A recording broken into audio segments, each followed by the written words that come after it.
भारत के सबसे बड़े डिजिटल अरेस्ट स्कैम का पर्दाफाश किया गया है। वो भी ये पर्दाफाश महाराष्ट्र साइबर सेल की तरफ से किया गया है। इसमें 7 आरोपियों की गिरफ्तारी हुई है। हालांकि इस पूरे मामले को लेकर जो आगे का जांच है वो जारी है।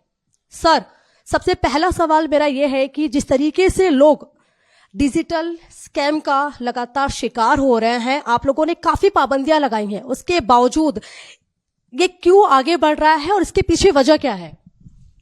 देखिए, सबसे पहले मैं सभी आपके दर्शकों को ये बताना चाहूंगा कि डिजिटल अरेस्ट जो है, ऐसा कोई प्रावधान भारतीय कानून में नहीं है। यदि कोई भी व्यक्ति किसी भी नागरिक को यह बोल रहा है कि आप डिजिटल अरेस्ट में है, तो सबसे पहले वो ये समझ ले कि वो कोई स्कैमस्टर है और उसकी तुरंत रिपोर्ट करें 1930 में हमारे हेल्पलाइन में, या फिर हमारे यहां आकर उसकी एफआईआर करें, हम उसके ऊपर लीगल एक्शन लेंगे। लेकिन कृपया ऐसे व्यक्तियों के झांसे में कभी ना पड़े। दूसरी बात मैं आपको ये बता दूं कि लोगों में साइबर जागरूकता की कमी है और साइबर जागरूकता ही ऐसी चीज है जो साइबर क्राइम से लड़ सकती है। तो लोगों को जागरूक बनना चाहिए और हमारी जो फिल्म्स हैं, डॉक्यूमेंट्रीज हैं, उनको देखना चाहिए। इस पर्टिकुलर केस में ऐसा हुआ कि एक दंपति जो काफी अनुभवी है, फार्मास्यूटिकल कंपनी के फाउंडर्स हैं, उनके पति और जो पत्नी हैं वो बैंकर हैं, उनको साइबर क्रिमिनल्स ने झांसा देने में सफल हो पाए। उसका कारण यह है कि उन्होंने बहुत इलैबोरेट सिस्टम को बनाया है, जिसमें कि उनका कोर्ट का पूरा, उन्होंने कोर्ट रूम जैसे फिल्मों में सेट लगाते हैं वैसा कोर्ट रूम सेट लगाया, जिसमें जजेस हैं, लॉयर्स हैं, विटनेसेस हैं, और उसी कोर्ट के वारंट्स निकाल के उनको व्हाट्सएप के द्वारा दे दिए गए। इसी तरह पुलिस स्टेशन का भी पूरा इलैबोरेट सिस्टम लगाया है, जिसमें पुलिस ऑफिसर्स, कंप्लेनेंट्स वगैरह सब हैं।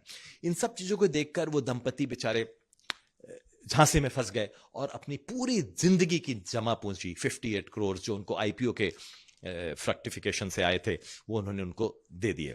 तो मेरा आग्रह यही है कि 2 चीजें होनी चाहिए। देश में साइबर जागरूकता बढ़नी चाहिए, जिसका हम बहुत प्रयासरत हैं, पर हमारा देश बहुत बड़ा है, इसलिए लोगों को भी थोड़ा मोटिवेटेड होकर साइबर जागरूकता के प्रति ध्यान देना चाहिए। और दूसरा, जो हमारा बैंकिंग सिस्टम है, उसमें हजारों की संख्या में रोज मनी म्यूल अकाउंट्स खुल जाते हैं, प्रॉपर चेकिंग नहीं होती, प्रॉपर केवाईसी नहीं होती, बायोमेट्रिक्स का यूज नहीं होता।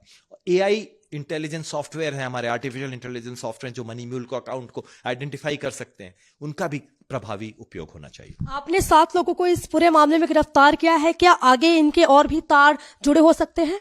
जी हाँ, अभी तक हम लोगों ने 7 लोगों को गिरफ्तार किया है और लगभग 4 करोड़ रुपया जो गया था वो रिकवर कर लिया है 4 दिन में।